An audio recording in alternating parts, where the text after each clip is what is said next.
Hello, and welcome to Citi's third quarter 2018 earnings review with Chief Executive Officer Mike Corbat and Chief Financial Officer John Gersbach. Today's call will be hosted by Susan Kendall, Head of Citi Investor Relations. We ask that you please hold all questions until the completion of the formal remarks, at which time you will be given instructions for the question and answer session. Also, as a reminder, this conference is being recorded today. If you have any objections, please disconnect at this time. Ms. Kendall, you may begin. Thank you, Natalia. Good morning, and thank you all for joining us. On our call today, our CEO, Mike Corbat, will speak first. Then John Gersbach, our CFO, will take you through the earnings presentation, which is available for download on our website, citigroup.com. Afterwards, we'll be happy to take questions. Before we get started, I would like to remind you that today's presentation may contain forward-looking statements which are based on management's current expectations and are subject to uncertainty and changes in circumstances.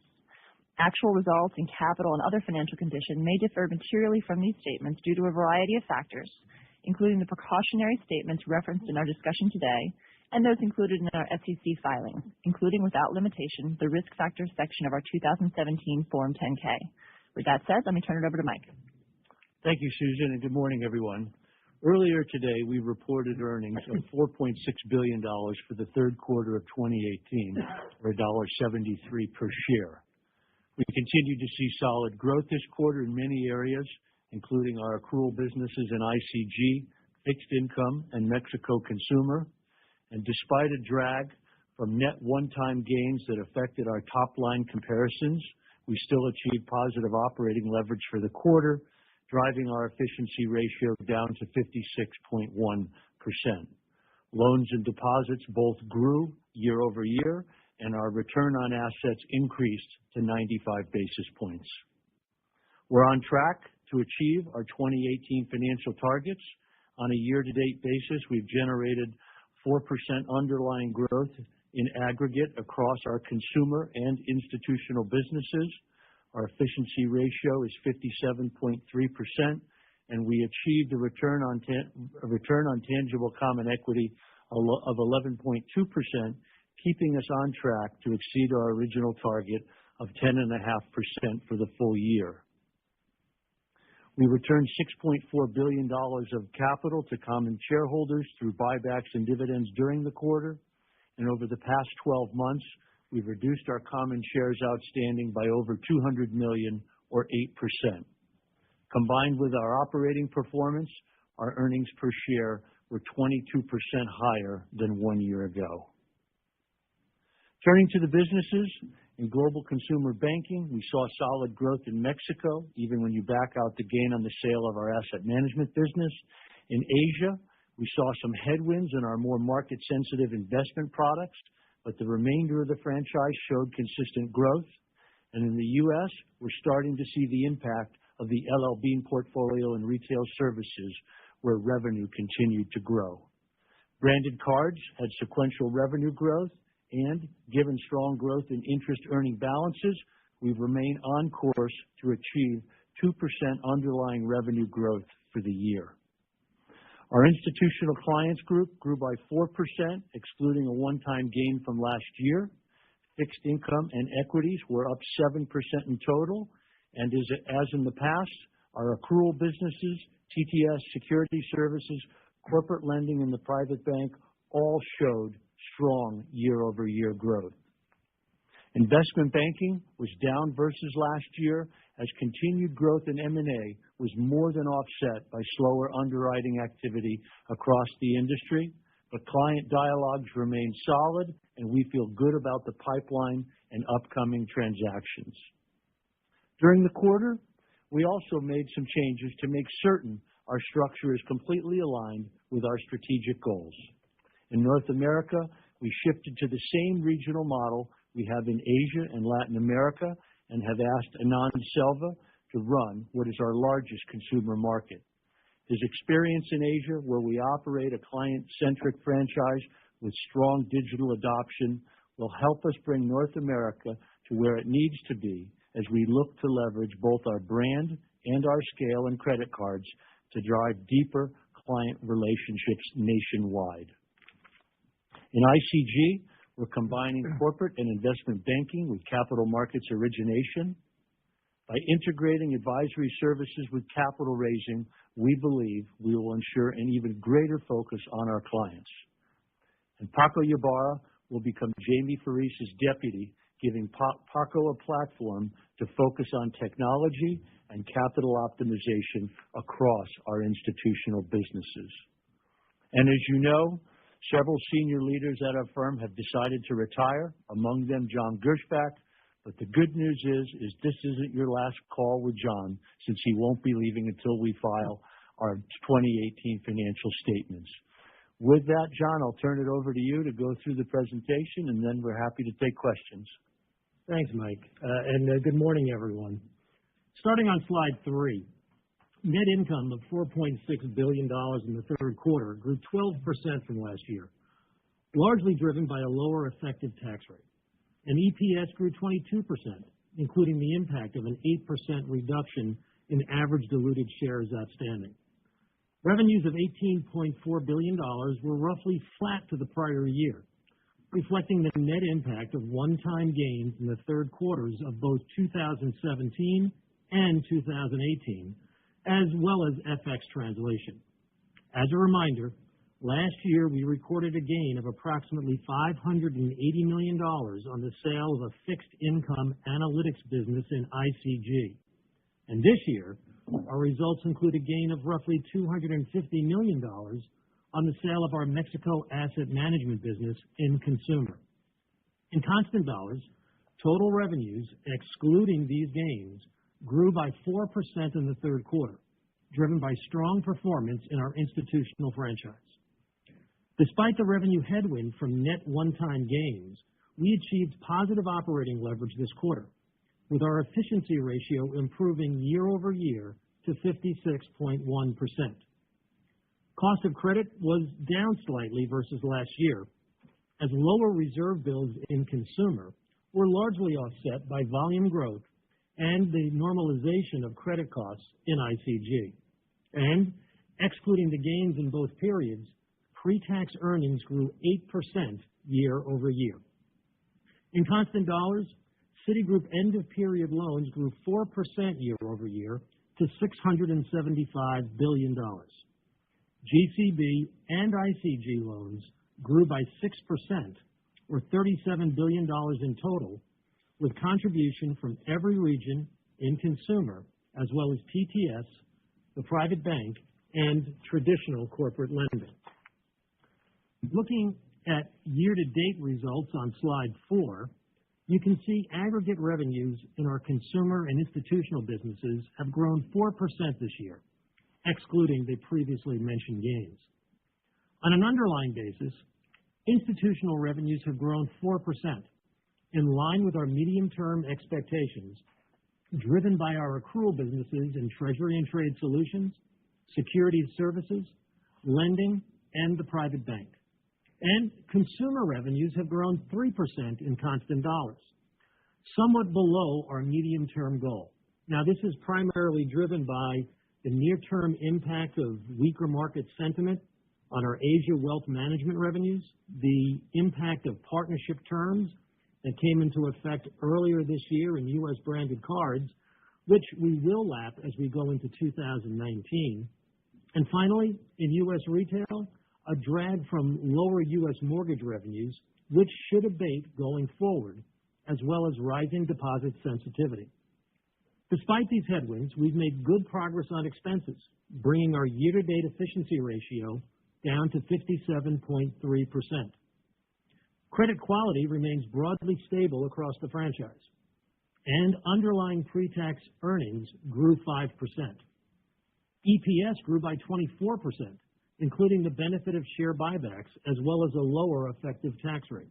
And our year-to-date ROTCE is 11.2%, well above our full-year target of 10.5%. Turning now to the third quarter, slide 5 shows the results for global consumer banking in constant dollars. Net income grew 36% in the third quarter, largely driven by lower cost of credit, a lower effective tax rate, and the gain on the sale of our Mexico asset management business. Total revenues of $8.7 billion grew 3% year over year, reflecting the strength in Latin America as well as the one-time gain.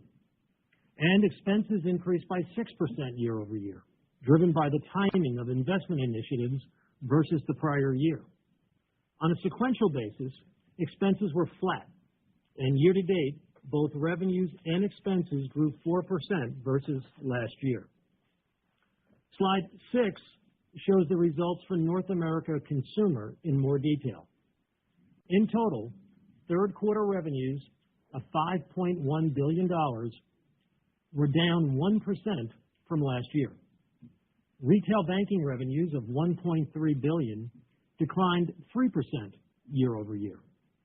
Mortgage revenues continued to decline, mostly reflecting lower origination activity and higher funding costs. Excluding mortgage, retail banking revenues grew 1% in the third quarter, a slower pace than we saw in the first half of the year, largely reflecting lower episodic transaction activity in commercial banking, as well as increasing rate sensitivity.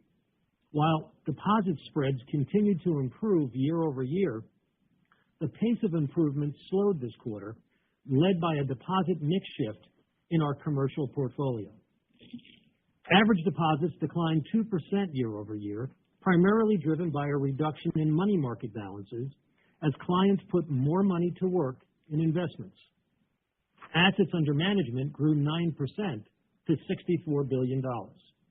In aggregate, deposits and assets under management grew slightly year over year as strong growth in Citigroup households and balances more than offset other outflows. Turning to branded cards, revenues were down 3% from last year, including the impact of the sale of the Hilton portfolio, as well as previously mentioned partnership terms that went into effect earlier this year. Now, excluding Hilton, purchase sales grew 11% year over year in the quarter, and average loans grew 4%, including 7% growth in interest-earning balances as recent vintages continued to mature. This growth in interest-earning balances is driving a positive mix shift in our portfolio. As a result, on a sequential basis, our net interest revenue as a percentage of loans, or net interest revenue percentage, improved, as expected, by over 20 basis points, and our net interest revenues grew by 5%. We expect the NIR percentage to continue to improve in the fourth quarter, resulting in year-over-year spread expansion that should continue into 2019. For the full year, we continue to expect reported revenues in branded cards to be roughly flat. However, we remain on track to achieve 2% underlying growth. This underlying growth should accelerate and translate into reported growth in 2019, even considering the Hilton and Visa B gains we took earlier this year. Finally, retail services revenues of $1.7 billion grew 2%, driven by organic loan growth, as well as the full quarter benefit of the recent acquisition of the LL Bean card portfolio, partially offset by higher partner payments.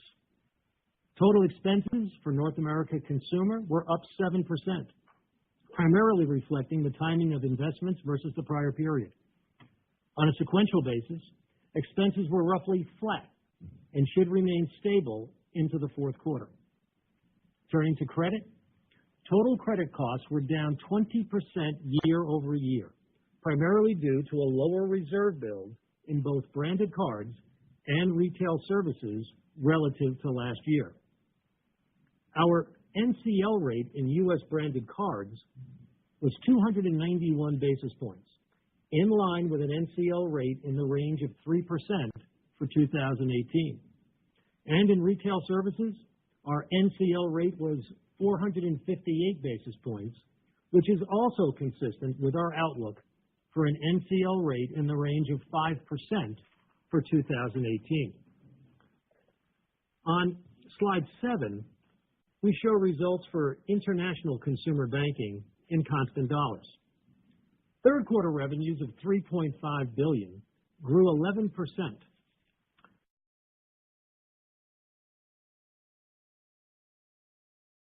driven by strength in Latin America as well as the previously mentioned one-time gain. In Latin America, excluding the gain, total consumer revenues grew 8%, driven by continued volume growth across commercial, mortgage, and card loans, as well as deposits. Turning to Asia, consumer revenues grew 1% year over year in the third quarter, as continued growth in deposit, lending, and insurance revenues was largely offset by lower investment revenues given a weaker market sentiment. Over the last 12 months, Asia consumer revenues grew 4%, in line with our medium-term expectations, driven by 5% growth in revenues excluding investment products. While investment product revenues are more market sensitive and can be variable quarter to quarter, we've seen growth over time, consistent with our growth in clients and assets under management. And we are continuing to increase the proportion of more stable, accrual-type investment revenues as our business in Asia today is more sensitive to upfront transaction fees than in other regions. In total, operating expenses were up 4% in the third quarter, as investment spending and volume-driven growth were partially offset by efficiency savings. And cost of credit grew 17%, reflecting loan growth, as well as the impact of a reserve release in Asia in the prior year period. Slide 8 shows our global consumer credit trends in more detail. Credit remained broadly favorable again this quarter across regions. The sequential increase in the NCL rate in Latin America reflected an episodic commercial charge-off that was fully offset by a related loan loss reserve release, and therefore neutral to cost of credit. Turning now to the Institutional Clients Group on Slide 9. Excluding the impact of a prior year gain, revenues of $9.2 billion increased 4% in the third quarter, and were also up 4% on a year-to-date basis, with strength in both banking and markets. Total banking revenues of $4.9 billion grew 2%. Treasury and Trade Solutions revenues of $2.3 billion were up 4% as reported, and 8% in constant dollars, reflecting continued growth in transaction volumes, loans, and deposits. Investment banking revenues of $1.2 billion were down 8% from last year, as growth in M&A was more than offset by a decline in underwriting fees, reflecting lower market activity. Private bank revenues of $849 million grew 7% year over year, driven by growth in loans and investments, as well as improved deposit spreads. And corporate lending revenues of $563 million were up 11%, reflecting loan growth along with lower hedging costs. Total markets and security services revenues of $4.5 billion were up 8%, excluding the gain last year. Fixed income revenues of $3.2 billion increased 9% year over year, with contribution from both rates and currencies, as well as spread products.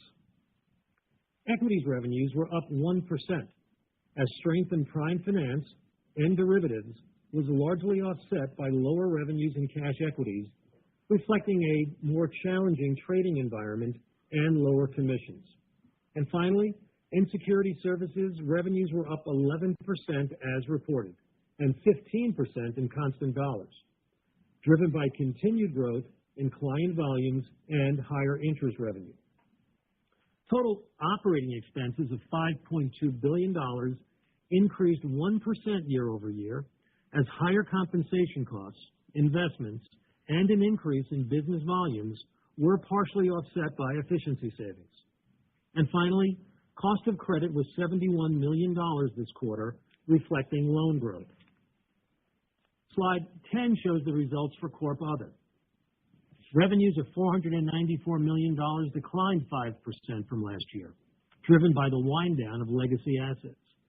Expenses were down 44%, also reflecting the wind down, as well as lower infrastructure costs. And pre-tax income was $65 million this quarter, better than our outlook, reflecting higher Treasury revenues and lower infrastructure expenses relative to our prior expectations. Looking ahead to the fourth quarter, we expect a modest pre-tax loss in Corp Other, mostly driven by seasonally higher franchise-wide marketing and regulatory consulting costs relative to the third quarter. Slide 11 shows our net interest revenue and margin trends. As you can see, total net interest revenue of $11.8 billion this quarter grew roughly 5% from last year, as growth in core accrual net interest revenue was partially offset by lower trading-related net interest revenue, as well as the continued wind down of legacy assets in Corp Other. Core accrual net interest revenue grew by roughly $970 million year over year, and our core accrual, that's net interest margin, improved by 12 basis points to 360 basis points, driven by rate increases, loan growth, and an improved loan mix versus last year. On a sequential basis, core accrual revenues grew approximately $270 million, reflecting the benefit of higher rates as well as loan growth, along with the impact of one additional day in the quarter. However, core accrual net interest margin remained flat on a sequential basis as the benefits of higher rates and loan growth were offset by higher average cash balances during the quarter. Year to date, core accrual revenue grew by over $2.7 billion year over year, and we expect to see additional growth in the fourth quarter that's roughly in line with the $970 million we saw this quarter. So the growth in our core accrual net interest revenue should approach $3.7 billion for full year 2018. However, as a reminder, on a full year basis, we expect this increase to be partially offset by a roughly $500 million decline in the net interest revenue generated in the legacy asset wind down portfolio in corporate other. And trading-related net interest revenue will likely continue to face headwinds in a rising rate environment, as we've seen year to date. On slide 12, we show our key capital metrics. In the third quarter, our CET1 capital ratio declined sequentially to 11.8%, as net income was more than offset by share buybacks and dividends, and we saw an increase in risk-weighted assets related to client activity. And our tangible book value per share increased slightly to $61.91. Before we go to Q&A, let me spend a few minutes on our outlook for the fourth quarter. In ICG, equity and fixed income market revenues should reflect a normal seasonal decline from the third to the fourth quarter. However, we currently expect revenues to be higher on a year-over-year basis. Turning to investment banking, revenues should reflect the overall environment, but given our current backlog, we expect revenues to be up both sequentially and year over year. And we expect continued year-over-year growth in our accrual businesses, including Treasury and Trade Solutions, Security Services, Lending, and the Private Bank. In consumer, in North America, we expect to see somewhat better growth in retail banking, excluding mortgage, as well as retail services. In U.S. branded cards, total revenues will continue to reflect the impact of the Hilton sale, as well as partnership terms that went into effect earlier this year. However, the net interest revenue percentage should improve both sequentially and year over year. And we expect continued year-over-year revenue growth in Asia and Mexico. Cost of credit should remain fairly stable quarter over quarter. And we remain on track to achieve roughly 100 basis points of efficiency improvement this year.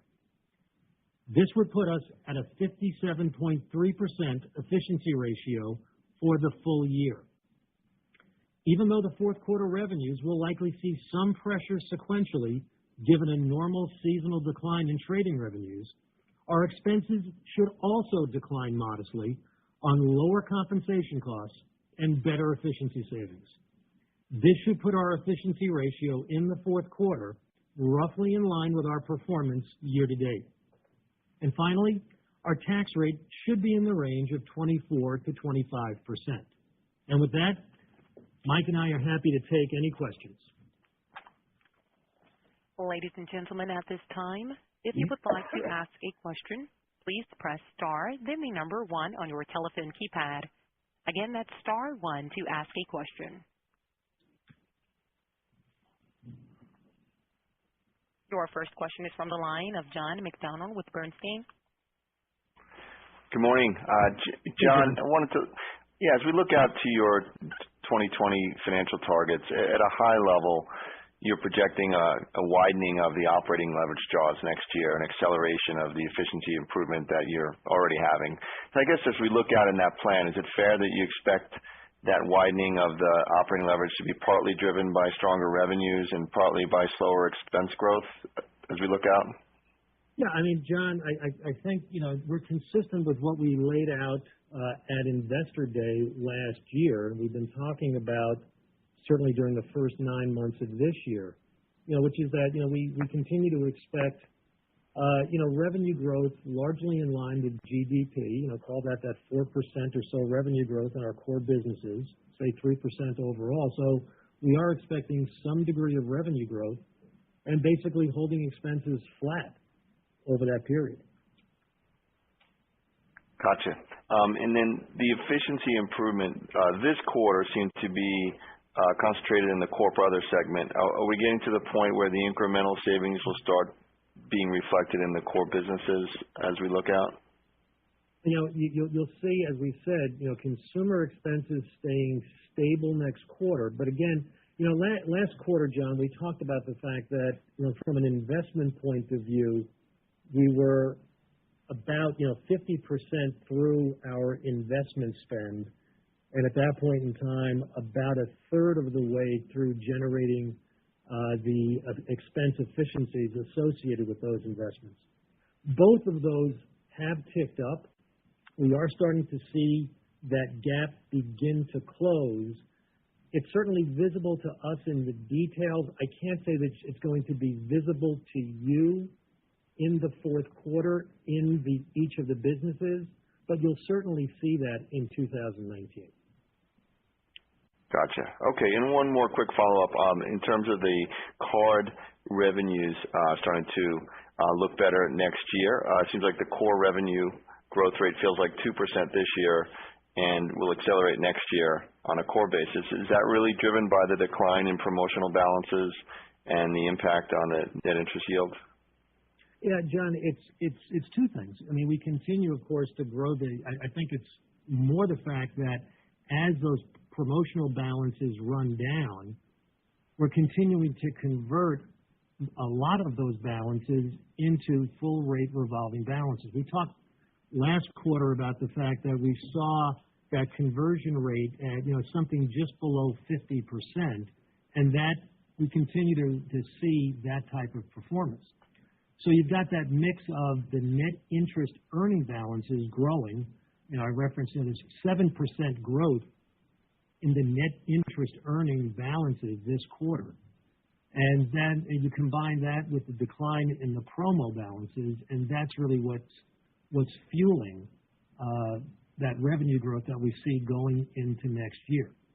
So, as we look forward, we expect those interest earning balances to continue to grow, and then, a larger percentage of that growth gradually comes from the higher margin proprietary product balances.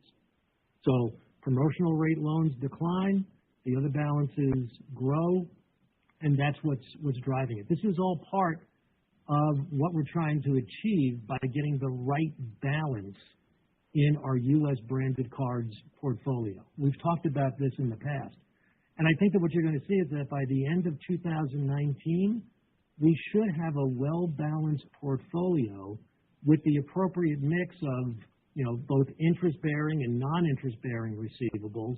And then importantly, within each of those categories, we will have the right balance of, on the interest earning balances, the right balance between co-brand and proprietary products.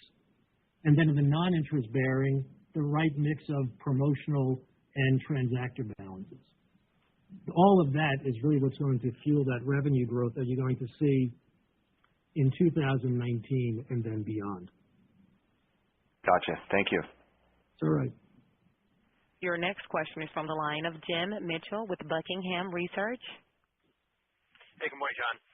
Hi, Jim. Hey, maybe just following up on John's prior question on cards. As you noted, the net interest or the NIR percentage grew 23 bips to 851. Where do you see that settling long term? Obviously, prior to all the teaser rate and Costco teaser rate cards, you were doing north of 9. Is that something where you could get back to? How do we think about that longer term potential revenue yield in the card business? Yeah, I don't think that we're right in a position now, Jim, to give you a long-term goal on net interest percentage. A lot of that's going to depend on, where the interest rate environment settles out. Sure. And then, just how successful we are in driving that right balance. But we certainly see it growing higher in 2019. Okay. Do you think the conversion of at about a little less than 50%, does that slow loan growth but also help on the credit side? How do we think about that trade-off? Well, it does slow loan growth a little bit, but I think it's if you're focused on growing loans and only growing loans, we could put out those promotional balances all day long and grow loans. And then you'd be asking me about, well, where's the revenue? And so what you do is with those promotional balances, you're hoping that those clients, once they're finished with the promotional period, like the value proposition that they see based on the card that they've taken, and then stick with you and convert to a full rate revolving loan. And that's exactly what we're seeing. So we're happy to trade off some reduction in the growth of non-interest bearing loans for faster growth in interest bearing loans. Right. And I was just asking, does that help on the credit side as you get rid of those non-interest bearing loans that roll off? That's all. You mean as far as from an NCL percentage point of view? Yeah. Yeah, it might, but hopefully we're getting the right growth elsewhere as well. So I certainly wouldn't ascribe any part of our NCL rate being, holding it around that 3 to 3.25 as something to do with the fact that we're quickly running off promotional balances. Okay, I mean that's fine. And just one other on maybe forgive me if I missed your comment on FICC trading, but you guys obviously, at least so far, what we've seen outperformed, I think, expectations. Is that really largely the EM volatility that we've seen? How do we think about that and with respect to FICC, and also, I guess, longer term if you're worried about some of these movements in currencies? Yeah, actually, when we talk about the strong performance in rates and currencies this quarter, it was really centered more so in G10 rates and G10 FX. And I'd say it's fueled by a combination of strong corporate client activity and also our ability to navigate a fairly interesting trading environment in the second half of the quarter. There was, a good amount of market volatility in the second half of the quarter, due to a combination of, U.S. interest rate moves and pressure on the euro resulting from the situation in Turkey. And I think our guys did a great job navigating that environment. Okay, thanks. Your next question is from the line of Glenn Schorr with Evercore ISI. Hi, thanks. Hi, Glenn. Hey, Glenn. Hello there. Quickly on Mexico and Asia. The good on Mexico, I'm just curious on the removal of the NAFTA headwind, if that increases your confidence in your 10%-ish growth expectations, which has been good. And maybe a flip side question on Asia, good explanation on market-sensitive stuff weighing down decent underlying growth. But in the 4% 2020 target, that's a full package, right? In other words, markets go good and bad, but we're still expecting 4% growth through 2020 targets? Yes. So let's take each of those pieces. So one is we like the fact that there's a deal on the table. Obviously, it needs to be ratified by all three governments. Hopefully, we hear back fairly quickly from Mexico and from Canada. We've got a political backdrop. We've got to work our way through the midterms, et cetera, here. But I think the deal that's on the table and getting that behind that us would be important. I would say we stay committed on the 10%. I would argue, Glenn, that kind of near to intermediate term, NAFTA likely has a bigger impact on our institutional flows than our consumer flows. And so when you look there, I think what we've seen as the result of some of the skirmish back and forth is I think you've seen FDI go down. You've seen more volatility in the currency. I think you've seen U.S. business inbound to Mexico, probably more conservative, and I think you've seen Mexican businesses more conservative. So I actually view this as probably having a bigger benefit near to intermediate term for what happens in our institutional business. And I would say from our consumer business, we're watching longer term the impact of heading into the inauguration, heading into the budget in December, and then kind of watching what comes out in terms of fiscal discipline, social programs, et cetera, and then how that translates domestically into what happens in the economy, which will have the bigger impact, in our opinion, on the consumer business. I think in Asia, when you look across our Asia franchise, that 4% growth across the footprint in consumer is, again, to use John's words, it's pretty balanced. And, as we look, into those franchises, we see good growth. You saw in this quarter, actually pretty good underlying cards growth. You saw pretty good underlying growth, everything other than the wealth management. And I think as historic and as expected, when we get these periods of heightened volatility, the wealth product tends to pull back. But again, constructively, when you look at what's going on in terms of AUM, we continue to build AUM, and provided this isn't some long, prolonged period of extraordinarily heightened volatility, we'd expect those wealth management revenues to recover, and therefore putting us on track for that 4%.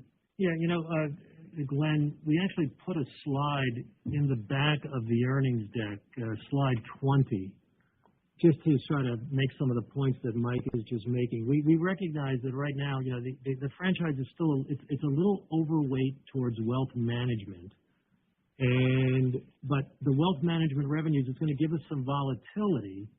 But if you take a look at it, how it's performed over the past 2 years, the overall franchise has been growing at about 4%, right in line with where we've targeted out to 2020. And wealth management has grown 6%. So it's been performing, but it does give us a little volatility. Now, we're still, as I said, a bit overweight, and, we've got several initiatives underway to increase the proportion of what I would call more stable accrual-type revenues. And that includes, a focus on lending. And if you look at how our loans have been growing, they've been growing in a nice clip. Now, there's a good portion of our loan book in Asia consumer that we're not looking to grow. Mortgages, very low margin loans. But if you strip out mortgages, the underlying loans, cards, personal installment loans, they've been growing at a rate of about 7% year to date. And even when it comes to investment products, we're changing the fee structure on many of our investment products, more towards a trailing fee structure that we have here in the States, as opposed to what now is they're very heavily reliant on upfront fees. So that over time is going to bring Asia more in line with our fee structure in the U.S., and it will also tend to make the revenues a bit more stable. So we like what's going on in Asia, and we're still very comfortable with that 4% growth factor out to 2020. Awesome. Thank you. Your next question is from the line of Mike Mayo with Wells Fargo Securities. Hi. Hey, Mike. My first question is for Mike. Since we talked to you last, you installed a new head of U.S. banking, and I guess this person will oversee credit cards and other retail products and distribution.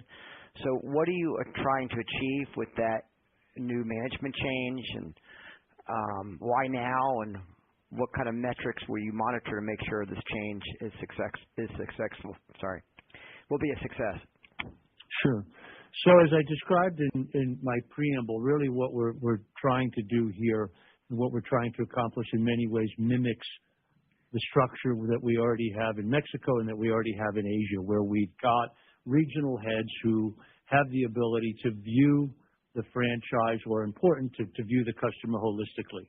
And if you go back and think in many ways of the history of Citi, it was Citi Card and Citi Mortgage and Citi this and Citi that. And we had a series of bilateral relationships through products with our clients, oftentimes not necessarily knowing or understanding the entirety of the relationship. I think the work that was done in terms of Rainbow and other technology implementations now gives us the ability to view the client holistically. Why now is because when you go back and look at the work we needed to do from products of getting our card suite built out, of getting contract renegotiations, et cetera, we had a lot of work to get done, and we've now gotten to the place where we feel like we've got the products, we've got the platform, we've seen this work, it's proven successful for us in the other two regions, and the time felt right. And with Anand having very successfully driven our business in Asia, we thought, given the things we're trying to accomplish here, and a good bench, not just in Asia, but Mexico and other places, that it would be the right time to make this move. So we're excited about it. Anand's pulling the team together. It's early days for him, but he's brought a lot of energy to it, and we're excited about what's ahead. And any metrics that you'll monitor to make sure this is successful in terms of profitability or growth? Well, I think it'll be, the combination. So in there, as I said in my preamble, Anand, not only brings, strong traditional consumer banking, but has really been at the forefront in our firm in terms of the whole digital adoption and the push towards digital, obviously, that's extremely relevant and prevalent in Asia. So one is we're going to continue to make the push, because around the combination of revenue growth, customer satisfaction, as well as expense trajectory, digital plays an important part of that. So there'll be digital metrics, some of which we're showing external today. Obviously, it's the continued growth and continued push around deposit and deposit capture, not just within our traditional physical footprint, but as we talk about on a nationwide basis and what we do there. And then part of the value proposition that we've talked about in terms of how we do that and how we drive more growth, as an example, is taking advantage of our broad footprint of credit card holders, not just across the U.S., but around the world, and using various forms of digital interaction and various types of incentives or rewards to get more out of those relationships, and we'll have metrics against all those. Great. And last follow-up maybe for you or for John. So you've consolidated the platforms, you've consolidated cards, you're in a position where you can do this now. So will you be giving additional disclosure as it relates to North America consumer, whether it's digital banking or slice and dicing a few different ways for us externally? Mike, when you say additional disclosure, you mean this, other than the breakouts that we give you right now as far as branded cards, retail services, and retail bank, and then adding them all up together to be the North America region? Or it could relate to, more digital banking disclosure, how you're doing with, products and customers, or you have a lot more capability internally, given what you've done with Project Rainbow, and I thought that was a good reference. Like a decade or two to consolidate all the retail systems after all those earlier acquisitions. So now that you have these capabilities to serve customers, maybe you can provide us with more information on any incremental success you're having. Yeah, I mean, we've taken a first stab of that. If you take a look at slide 24 in the appendix, maybe in the future we can do a little bit more of this on a regional basis. Right now we're tracking everything globally, so we'll see how we build this into something else. All right, thank you. Thank you. Thank you. Your next question is from the line of Matt O'Connor with Deutsche Bank. Hello. Hey, Matt. Actually, just to follow up on the last line of thinking here, as you talk about kind of deepening the retail bank relationship, obviously part of that is going to be the national digital banking effort, trying to get deposits. But beyond the card and the deposit gathering, do you think you have the product set and the kind of scale in some other areas? Because I guess my perception is you're a lot smaller in mortgage than kind of some peers your size. Auto, I think you either pulled out or you're very small there. Are there other areas that you feel like you need to enter or bulk up so that you really have the offering for the customer base? John, why don't I start? So one is, Matt, I think when you look at mortgage or you look at auto today, in each of those cases, the predominance of those products, as an example, more than half of mortgages originated in the United States today are originated by non-banks. Over 80% of auto loans originated today are originated by non-banks. And so I think we look to play in our sweet spot in terms of broadly defined payments, so cards and where payments are headed, wealth management, and so the combination of then the Citigold type depository and product offering with the combined suite of investment options or opportunities on the back of that. And so again, we think that is a good suite. And as we look at consumer preferences, that's probably the tighter bundle that's actually there today.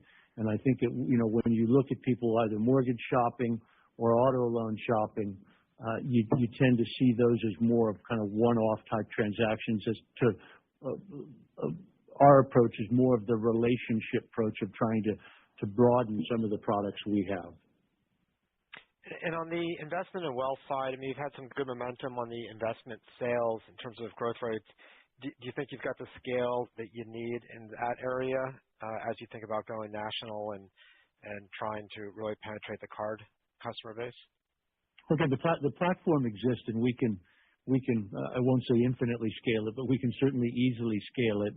And the platforms, the connectivity, all of that's there.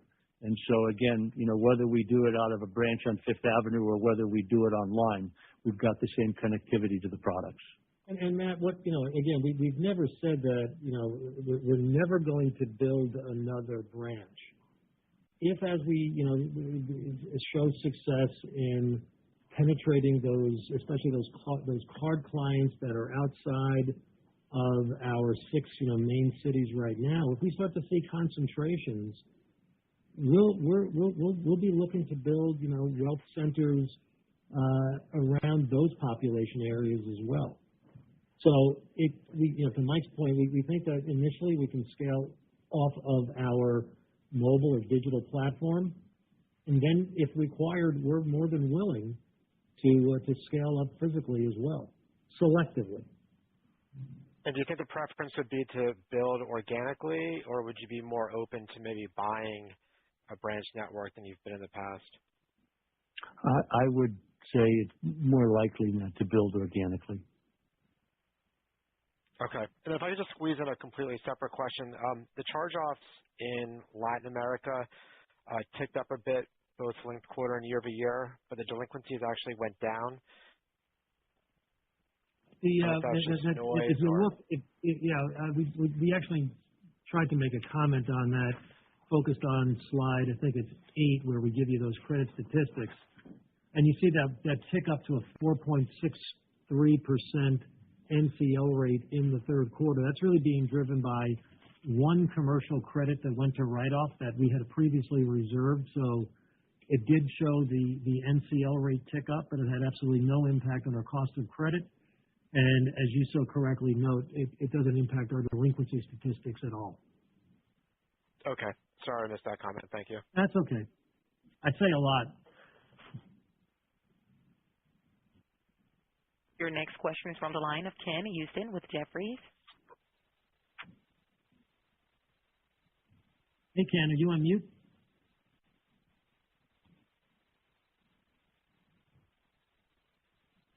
Ken Usdin, your line is open.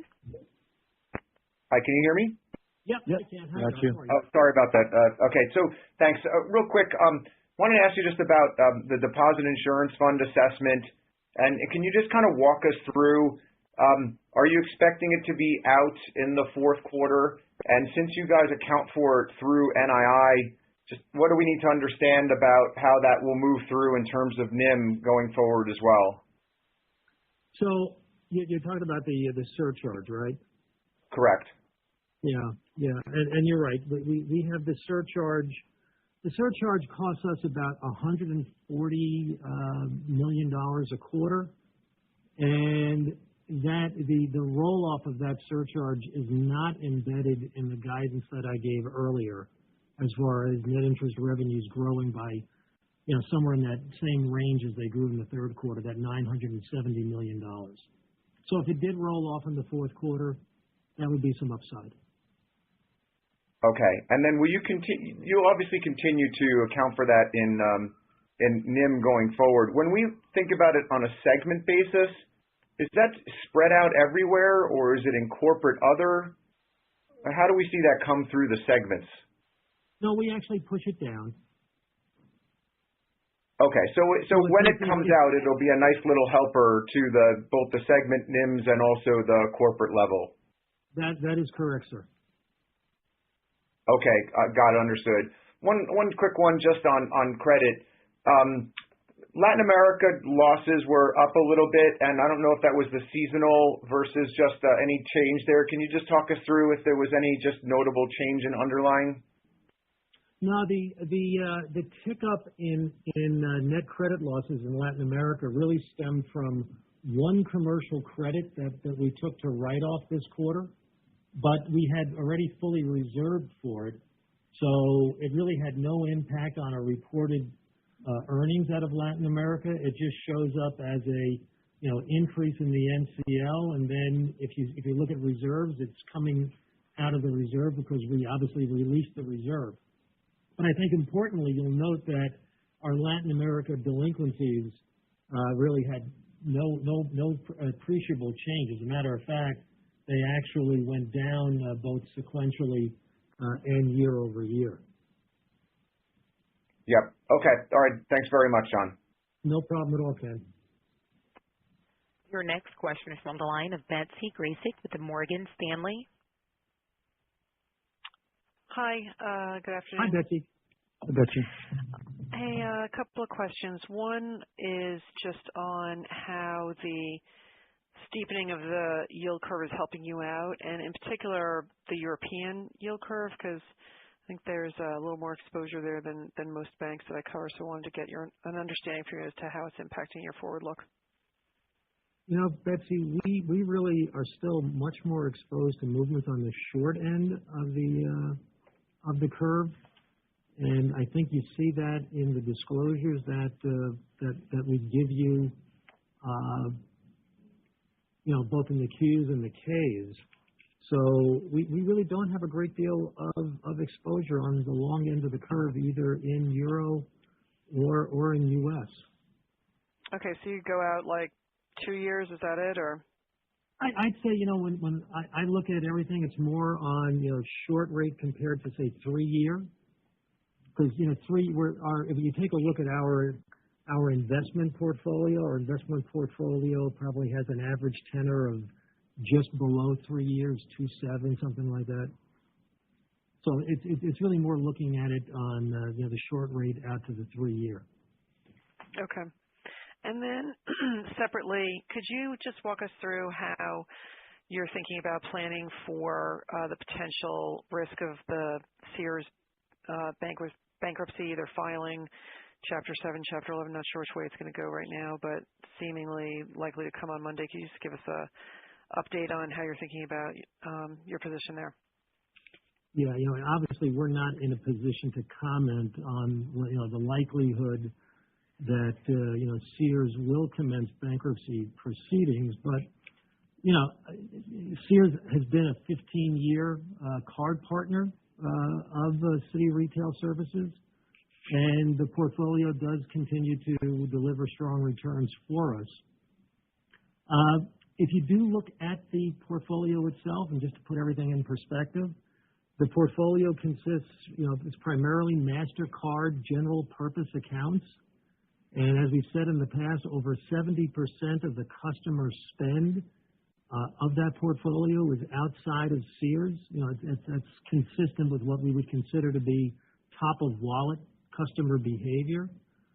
And we've seen already that the retailer, has already taken actions to close stores and restructure its operations, and that has already been embedded in our financial planning and is embedded in the outlooks that we've given you and the targets that we've set.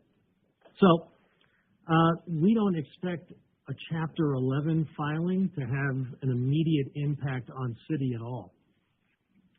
Now, if a Sears bankruptcy resulted in accelerated store closures, it'd likely have the effect of slowing new acquisitions. We have to ramp up our engagement with existing cardholders to continue to support spending activity on the predominantly general purpose MasterCard portfolio, but that would be period expenses more so than any individual initial impact.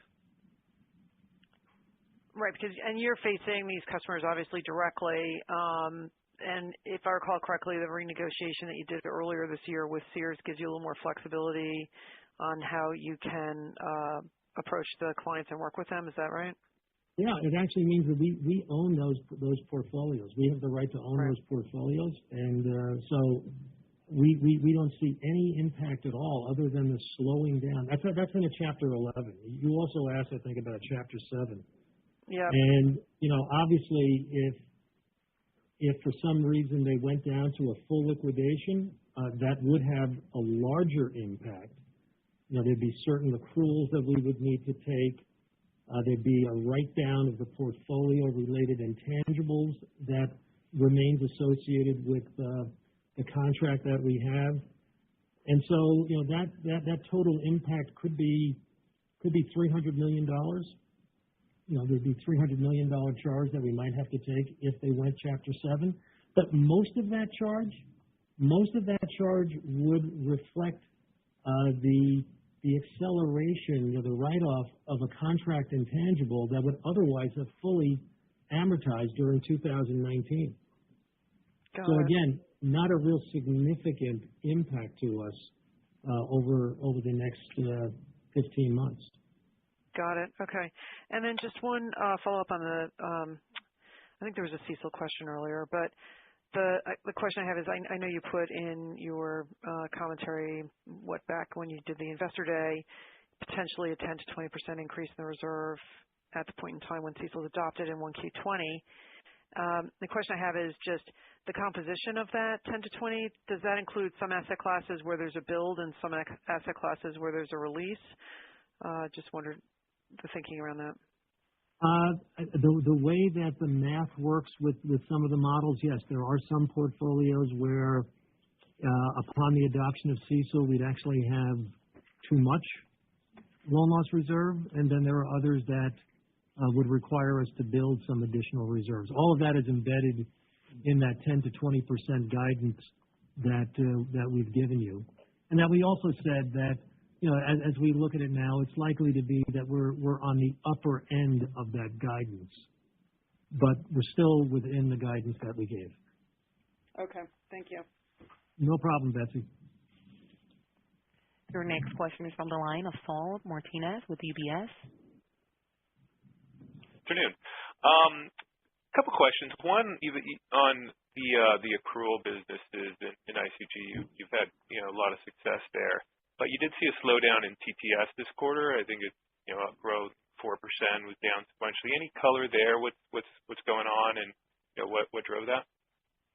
Saul, I'd ask you to focus on the constant dollar disclosure that we gave you with TTS, only because so many of our revenues in TTS, come from outside the U.S.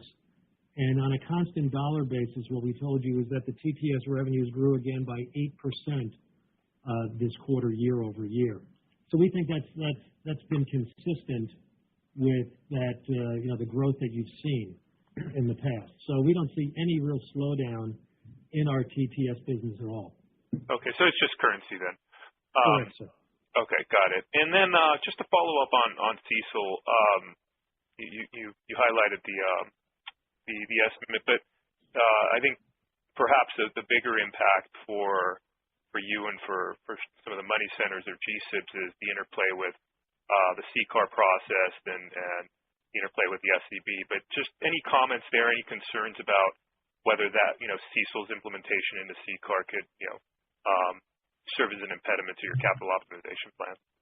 Well, there's a lot that we don't know about the future of CCAR and CECL. But the one thing we do know is that the Fed has said that CECL will not be part of the 2019 CCAR cycle.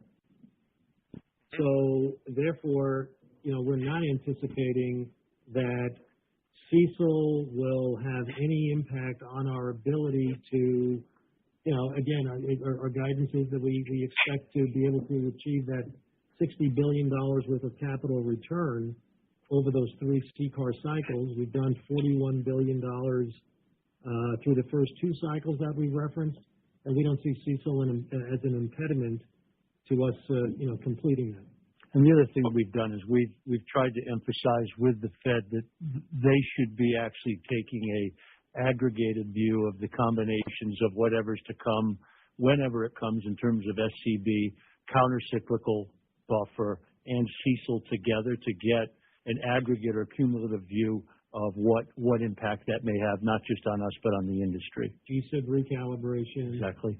Got it. Now, I guess I meant more beyond 2019, just sort of your longer term capital plan. But okay, but that's helpful. Thanks so much. Okay. Your next question is from the line of Gerard Cassidy with RBC. Good morning, or good afternoon, guys. Hey, Gerard.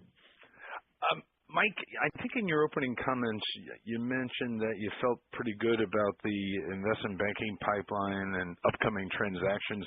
Can you compare to us, the outlook for that pipeline today for the fourth quarter to what you saw at the end of the second quarter going into the third quarter? Is it higher than that, the same, lower? There's two other. One is there's obviously seasonality to the pipeline, and kind of depending. So when you look at the numbers today, and John referenced it a bit, that in there. So we actually had, relatively speaking, fairly strong performance in terms of M&A, and we actually had relatively weaker performance in terms of the two capital markets, is debt and equities. And when you look at aggregate fees in the third quarter, as an example, you're in a deal or you're out of a deal, that can move the numbers. And so traditionally, when we look at, as we go into year end, at least traditionally, the combination of M&A deals getting closed is fairly strong, and then people trying to get, in particular, pre-funding or financings done as we close out the year. So our expectation, and what I would say, and I'm not going to get into specific numbers, but I think John, in what he talked about in the fourth Q in terms of investment banking, we expect both a sequential and year-over-year increase in there, says that we think we've got pretty good visibility to monetizing a fairly strong pipeline. Very good. And John, you talked about in the ICG Group with the equity markets, some of the factors that affected the growth in revenues. And you mentioned that there was a challenging trading environment and lower commissions. Can you give us any color on the MiFID II, how that might be affecting your cash business? And can you make any conclusions yet on which way that's going? Yeah, we don't really see much of an impact coming from MiFID II on our equities business at all. What we had here, Gerard, and if you take a look at our equities overall business, we had good growth in derivatives, in prime finance, and Delta One. Those products combined were up about 15-16%. Year over year, and so where we did see this decline was in cash equity, and we just didn't do as good a job navigating the choppy trading environment in cash equities as we did on the other side of the house in G10 rates and in currencies. It's choppy trading environment. We did really well in one set of products and not so well in the other. Very good. And then just finally, you mentioned in the ICG Group, the corporate lending business revenues were up nicely, double digits year over year. Year to date, I think they're up almost 17%. Is that coming from what type of corporate loans? Because I noticed, the corporate loans year over year, when you break it out in slide 21 of the supplement, the private bank part is up strong, as well as the markets and security services. So where are you getting that growth? Is it from, your large corporate clients, or is it from other areas? It's pretty widespread, Gerard, to be honest with you. And it's pretty widespread both on a geographic basis as well as on a product basis. I'd say the one area where we didn't see significant loan growth this quarter would have been in trade, and that's just because we deliberately took down our trade loan book in Asia. We just didn't like the spreads, and so we went a little bit more on a originate to distribute mode in Asia. And the nice thing is, with the franchise that we've built, we've got that ability now to either decide to participate in the market and hold the loan because we think that it's a good spread, or if the spreads are a little bit tighter than we like, we can originate and then find other people that we can distribute it to. So I like the overall strength of the franchise right now. It's broad-based. It really is getting deeper in with the clients. And I think that's reflected in the loan growth that you've been seeing in both in all the regions of ICG. Very good. Thank you. No problem. Your final question is from the line of Brian Kleinhensel with KBW. Hey, Brian. Hey, thanks. Just two quick questions here. One, just focusing on the non-interest revenues in North America for GCB. I mean, those are down again quarter on quarter, and it's probably like the lowest they've been in 10 years. I mean, I noticed you mentioned that there were some higher partner payments, some additional partner terms running through there, but are we kind of hitting a low water mark for that, and if we should inflect from here? Yeah, Brian, it's a noisy line, especially this year. I'll grant you that. Don't forget, earlier in the year, we had some gains that we told you about on the Visa B shares. That is influencing that line. We also did mention the fact that we had some higher partnership terms that kicked in with some of our portfolios, and that's going through that line. I think you're going to see improved growth on that line, when we get into next year, and we get beyond some of these one-off transactions. If you look at Citi overall right now, and you look at our net interest revenue and fees, net interest revenues, constitute just over 60% of our revenues, 62, 63%, something like that, whereas fees are 37, 38%. And there's just a lot of noise going on in the fee line right now between the gain that we took last year with yield book, the gain now that we're taking with the asset management, the partnership fees that are rolling in. But what we really think that as we move forward, you're going to see additional fee generation, especially in GCB. The interchange, the annual fees, as we get beyond those partner payments, they will come through. So I think on a go-forward basis, you can think about growth in non-interest revenues for Citi as being, at a slightly higher pace than interest revenue. Okay, great. And then just one separate question on the legacy assets, the North America consumer. Looks like the pace of runoff has kind of slowed modestly, but how should we think about that going forward? And based on your guidance, that it's going to be an offset. The runoff of legacy assets, that is absolutely slowing because we have less legacy assets to run off. And, legacy assets now are roughly 1% of our overall GAAP balance sheet. So once we got past, our Columbia consumer business, which we managed to sell earlier this year, there are really no more operating businesses in there. It's really comprised of some of the legacy mortgages and home equity loans. So they'll continue to run off, but at a slower pace.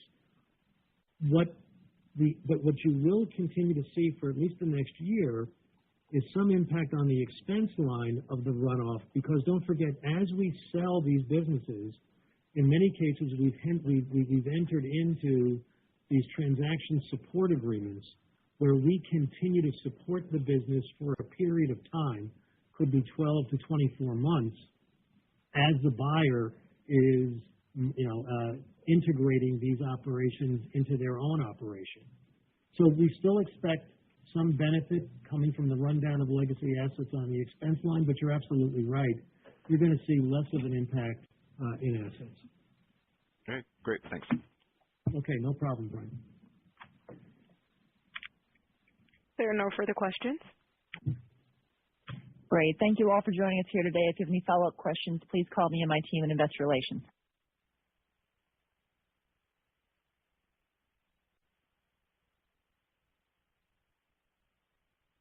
This concludes today's call. You may now disconnect.